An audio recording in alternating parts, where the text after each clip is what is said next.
Good morning, students. We will continue with the previous topic, that is algorithms, and utilizing the repetition concept in the algorithm. This is the algorithm. So another type to write the repetition in algorithm is already explained, that is to find the sum of numbers from 1 to 10. I am initializing with the value 0 for the variable sum, count with the value 0, and observe here is I am using do while statement. Many programming languages are supporting while loops. Here I will use in generic format do while. That means here is the condition while this condition holds true or holds good.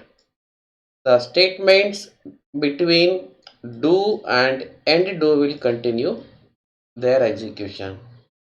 Here is initially values of sum and count are 0. So the expression here is value of sum plus value of count, and it is assigned to sum once again. And in the next statement, value of count is incremented by 1 and it is initialized, that is updated in count variable. Then again comes to the beginning of the loop, and here is again the condition is checked. If this condition is true, then the loop execution continues. So this process continues until count becomes 10. When the count becomes 11, this execution control is transferred to next statement, that is step 4. So in the step 4 we have the print sum, that is after the loop execution what's the value in the sum that is displayed, then end of the algorithm. So these are the some example for writing the repetition in algorithms. Now we'll go for some simple examples which are used to solve the problems. So one example here is to find sum of odd numbers and even numbers from 1 to 100. Here the range of values specifically provided from 1 to 100. We have to find the sum of odd numbers. So you know the odd numbers 1, 3, 5, 7, and like this up to the last number here is up to 100, here it is 99. And sum of even numbers you already know 2, 4, 6. Likewise I will increment it, I will reach the last number, that is 100. So we have to find the sum of these odd numbers, that is sum of odd numbers and sum of even numbers. The logic is very simple. In the first step I will initialize the variable sum even with the value 0 and sum odd with the value 0. You need not use the same variable, you can go for any variable name. Only the thing is that while converting this logic code into high level programming language code, care should be taken that the variable name is not the keyword. Here is sum even initialized with the value 0 and sum odd initialized with the value 0. In the step 2, I will find that the comment is expressed that compute the sum of odd numbers from 1 to 99. Here I am using the loop statement. Repeat for I from 1 to 99. Since I know the last odd number, I will specifically specify here is 99 in steps of 2. In steps of 2, and the statement within the loop here is sum odd plus I. It's not 1, it is I. And this expression's result is assigned to sum odd. After execution of the statement, next I, that's the value of the next Now i's next value is calculated and again comes to the beginning of the loop. What the next value of I here is? That is incremented by 2, but that is specified here is in steps of 2. So in the first iteration of the loop, I will take the value 1. When the second round starts, I will take the value, the variable I will take the value 3, because that is I equals I plus 2. I plus 2. So initially it is 1, then 3, then 5, then 7, then 9. So step continues until it becomes 99. After 99, loop condition fails. So it goes to next line. So when the step 2 is completely executed, then sum odd will have the value, the sum of the odd numbers. Sum odd will have the value, sum of the odd numbers, that is 1 to 99, and it is updated, that is incremented by 2. Similarly, step 3 for repeat for k equals 2 to 100 and it is incremented in steps of 2. That is sum initially 0. So 0 plus 2, then next k takes the value of 4. So k is 2 initially, now it is 4. 2 plus 4. Then again it is incremented by 2. Now k will have the value 6. So this process continued until k becomes 100. After that loop will terminate, then goes to next statement, that is step 4. Here I will print the value sum odd comma sum even, then end of the algorithm. In the next here is the most popular programs usually covered during the initial programming teaching of the any programming language, that is factorial. We know the factorial value of any non-negative integer value. For example, factorial of 1 is equal to 1.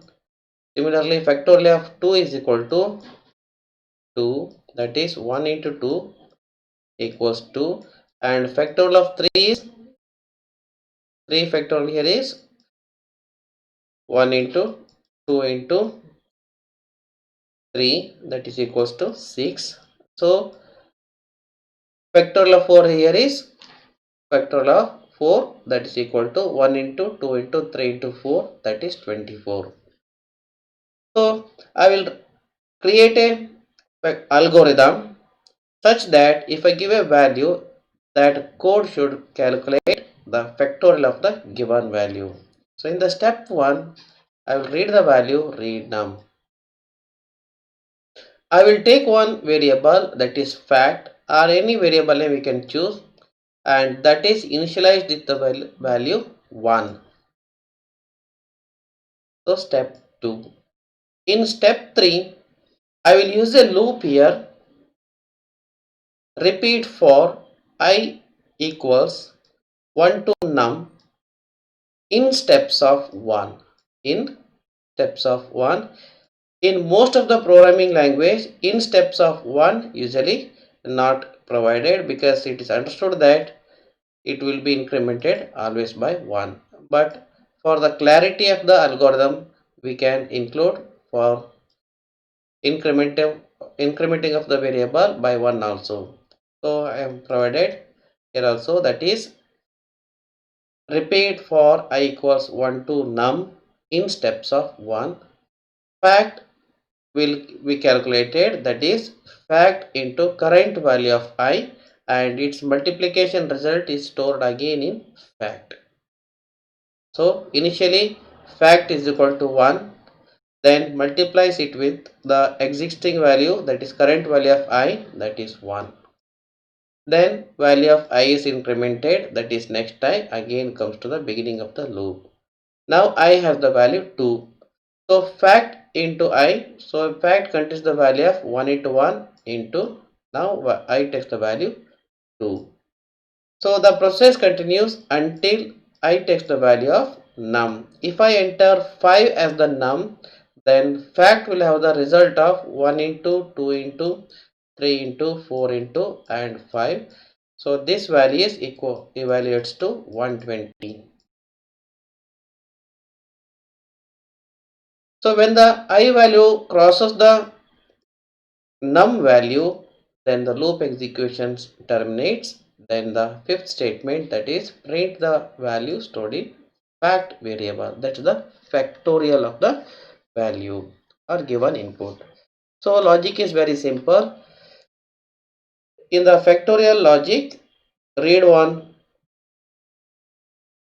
variable, initialize a variable with the value 1.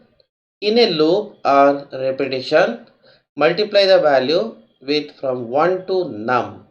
But care should be taken that it should not be 0. If you start with 0, then your entire result always will be 0. So multiply the value of I with the fact from 1 to num and display the fact and end of the algorithm.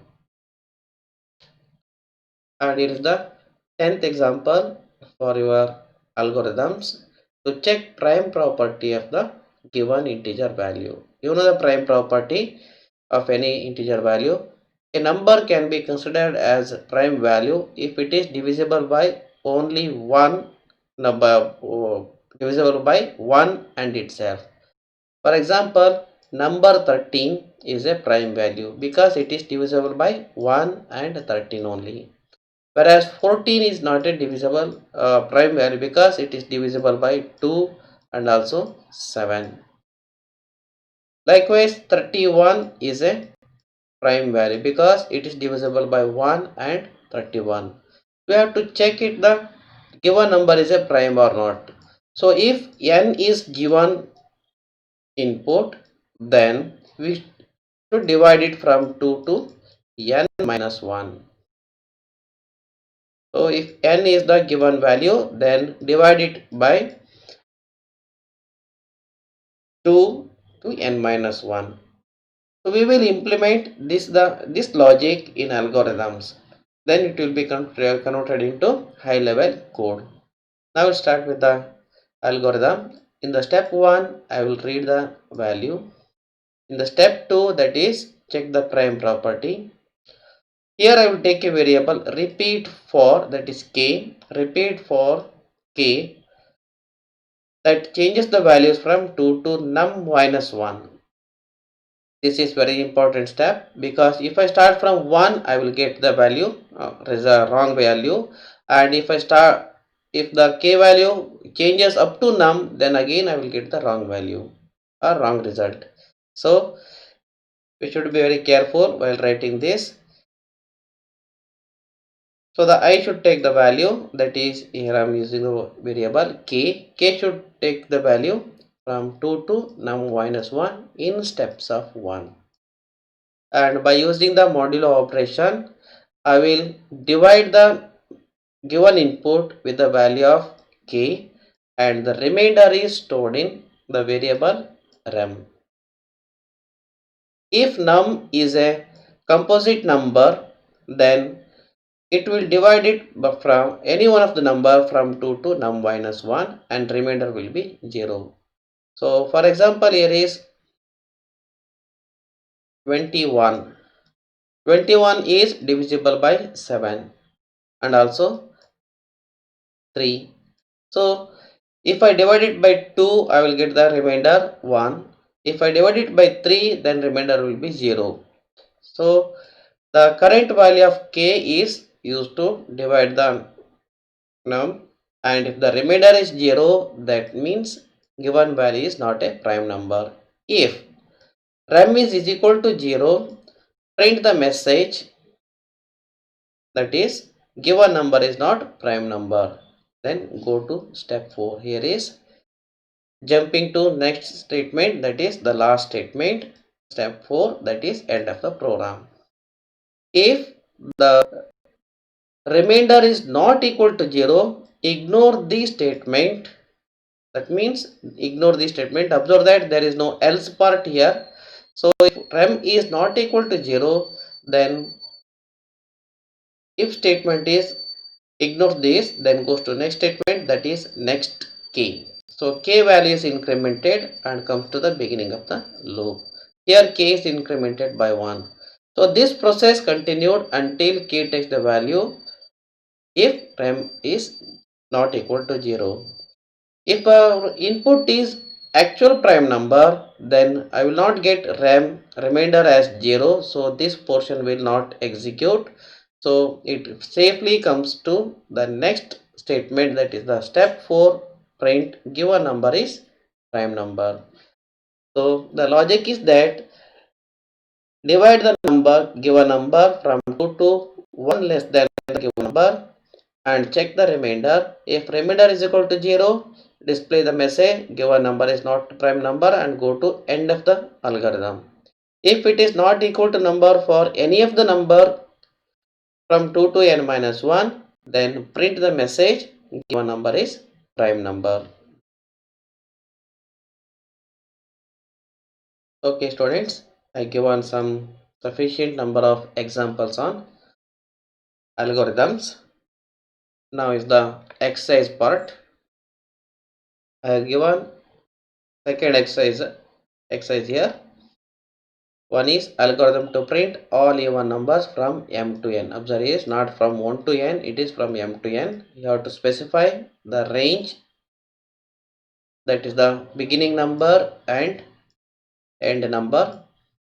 Next one is algorithm to find sum of numbers divisible by 9 from 1 to 50. That means from in the range 1 to 50, you have to find the sum of those numbers that are divisible by 9.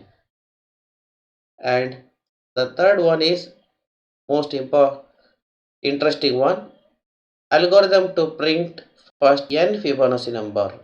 First n Fibonacci number. If you don't know what are the Fibonacci number, I have given one hint here. Fibonacci series start from 0, 1 and from third term onwards every number is sum of previous two number. So that is here is given, here is Fibonacci first number here is 0, second term here is 1, the third term here is sum of previous two, that is 0 plus 1, and fourth term is sum of second term and third term, that is 1 plus 1, that is 2. Then fifth term here is 3, that is 1 plus 2, that is 3. Likewise sixth term here is 5, that is 2 plus 3. Likewise for 8 it is 3 plus 5, for 13 it is 5 plus 18, for 21 it is 8 plus 13, then 34, that is 13 plus 21, like this series continues. So it's not a finite series, it is infinite series. There is no last number for the Fibonacci series, and you have to write the algorithm such that it should print the first n Fibonacci numbers. That means if I give 5, if I give for value 5, then it should print 5 numbers, that is like this 0, 1, 1, 2, 3. This is the output. Next one is write an algorithm to find largest of given n input numbers.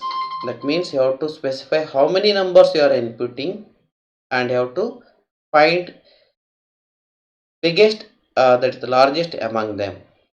So you try to solve this personally and you show it to me during the regular lab session.